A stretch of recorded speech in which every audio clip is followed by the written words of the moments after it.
Hi guys, I'm Dave in real life and welcome to today's Unmissable.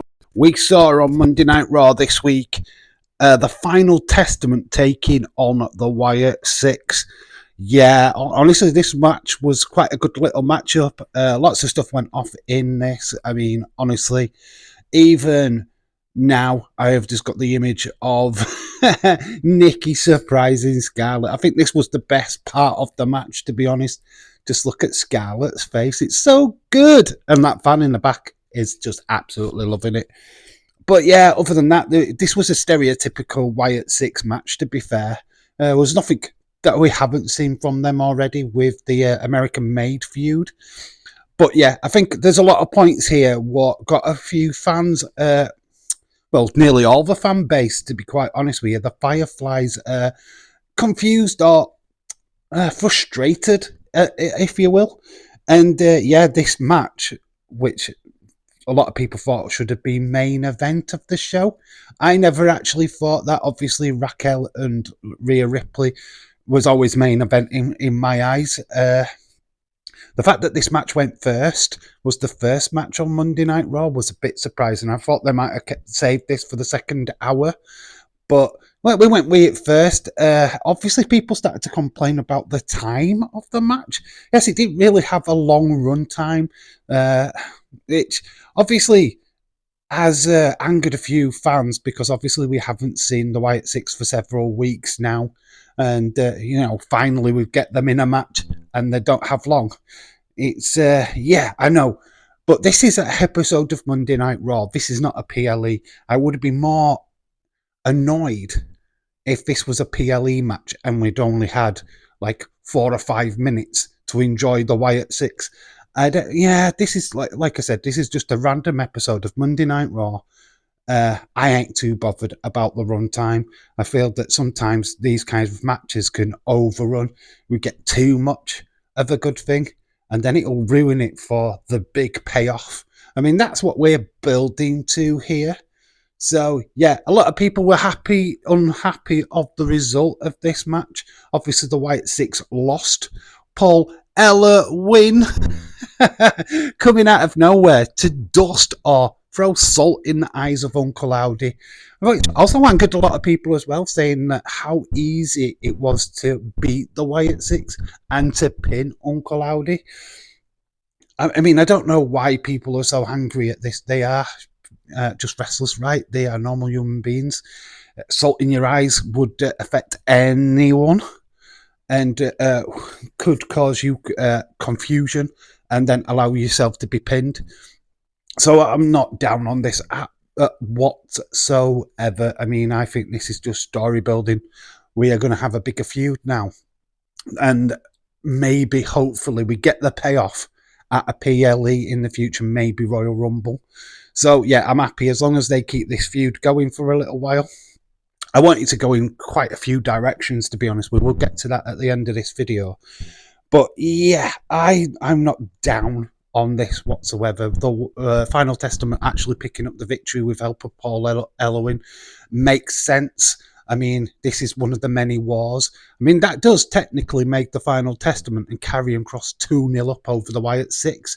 Obviously, we saw the double cross of Miz when he attacked Eric Rowan a couple of weeks ago with the chair. And now this. So Karrion is smart and he's got the victories. He's celebrating. Maybe this is what the Wyatt Sick6 want. Maybe they want him at his best, at his peak, so that they can humiliate him when it comes to the main payoff. Yeah, obviously, I know that Wrestling Days has alluded to this, that there was many battles in World War II, but eventually it was the war what won. What was won, what was the main result. So, yeah, obviously this is just one of the battles. So, yeah, we can look at it and think that, yeah, this is the final testament, like 2-0 up, if you will, against the Wyatt Sick6. But I'm sure they will pull it back. Good bounce back ability from the Wyatt Sick6 is predictable. Obviously, thoughts going in. Obviously, Netflix, I think, is going to help the Wyatt Sick6 especially Raw going back to 3 hours. I think that is going to have a massive effect on how this faction moves forward, how this feud moves forward as well. Getting a lot more time to play with means that creative can get more creative, basically. So yeah, the moving to Netflix and moving back to 3 hours is definitely going to benefit the Wyatt Six going forward. My thoughts of all this, obviously, I've kind of explained that I'm not down on them losing. In fact, you know what I mean. They're just wrestlers at the end of the day. The fact that they are betraying Bray Wyatt's puppets, and of course, in honor of Bray Wyatt himself, doesn't mean they're supernatural. Doesn't mean they've got any special abilities or anything like that. They are just wrestlers. They use the costumes as a way of intimidation. It's a way of getting into the minds of their opponents before the match starts. Pretty much like how The Undertaker uses his entrance and use the backstage lightning bolts to attack the ring. But yeah, like I said, the problem, I think the main problem with the Wyatt Six is they're not getting much TV time. And I think the fan expectation of the Wyatt Six is way too much. I think a lot of people have put too much stock in this team. We haven't got the full Wyatt Six yet. And I don't know if this means that we're getting a sixth member. To be honest, I hope not. I hope that Bray is that sixth member. I mean, we saw Uncle Howdy talking to Bray in the chair, or that's what we were led to believe. I think. I mean, this is a Bray Wyatt tribute faction, if you will. I mean, yeah, I do want them to go in their own direction eventually, but at the moment they are just pretty much the Bray Wyatt tribute act. I'm sorry to say that, but they are. The way that this feud can go, we could have tag team matches. Authors of Pain probably against Dexter Lumis and Eric Rowan. We could do Joe Gacy taking on The Miz. We can do Scarlett taking on Nikki Cross. And then obviously Bo Dallas versus Karrion Kross. I mean, there's just so many mouth-watering things we can do now until the Royal Rumble without the factions having to do more 4-on-4, 5-on-5 or whatever it is. Do you know what I mean? We can get to the next PLE just by doing solo matches, and it'd be interesting to see how the Wyatt Six are portrayed away from the actual big faction that they are. So there's so many ways they can do this, which is very, very fascinating.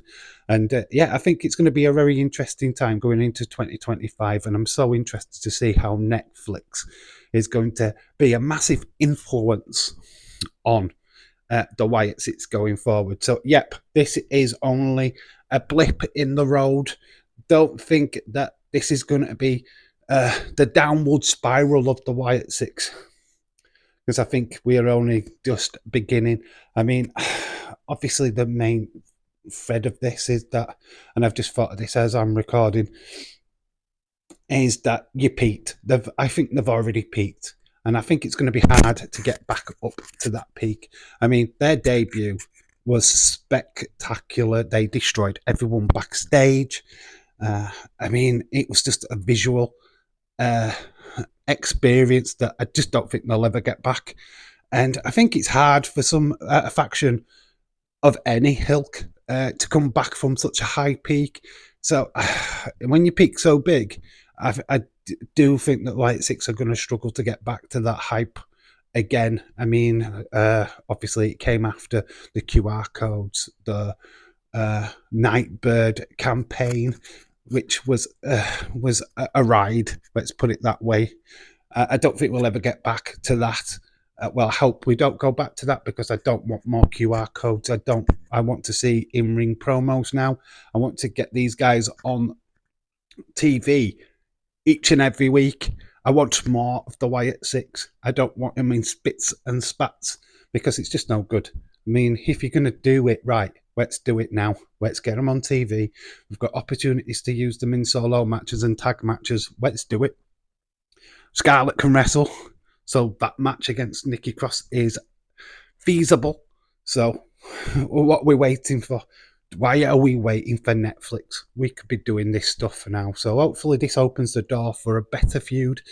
I've certainly want them to have a better feud than what they did with American Made. I think that was just, well, it just to make the Wyatt Six look great and American Made to just get beaten up every week.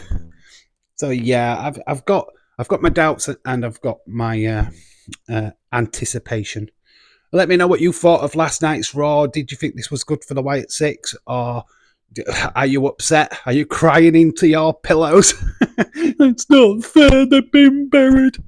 That they haven't been buried, by the way. I think this is a good thing, and it'll keep this feud interesting. If the Wyatt Six had won last night, I think a lot of you guys would be done with this feud and wouldn't be invested in the old Carrion and Final Testament storyline.